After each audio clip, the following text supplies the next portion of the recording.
Hey everyone, today I'm going to show you how to fix the Google Authenticator incorrect code error. Without any further ado, let's get started.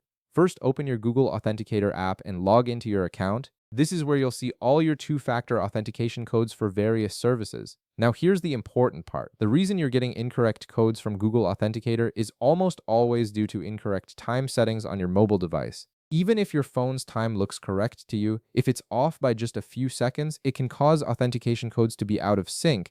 This happens because these codes are time-based and need to match the server's exact timestamp to work properly. To fix this, you'll need to adjust your phone's time settings. Open your mobile phone settings. If you have trouble finding the right option, use the search bar at the top for easier navigation. Once you're in settings, tap on the gear icon to access your main system settings. From here, swipe down through the menu until you find the system settings option. It's usually located towards the bottom of your settings menu.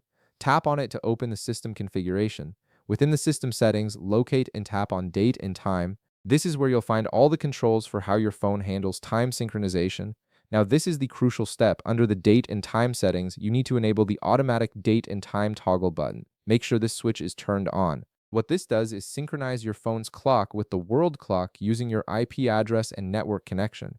This ensures your device always has the exact correct time, down to the second, which is essential for time-based authentication codes to work properly. The reason you were receiving incorrect codes is that your phone's time was either slightly ahead or behind the actual time. This means you were getting authentication codes that were either advanced or delayed compared to what the server expected. Even a difference of a few seconds can cause authentication to fail. After you've enabled automatic date and time, restart your Google Authenticator app completely. Close it from your recent apps and then open it fresh. This allows the app to resync with the corrected time settings. And that's it. The incorrect code error should now be resolved and your authentication codes should work properly every time. If this video helped you out, be sure to leave a like, subscribe, and I'll see you in the next one.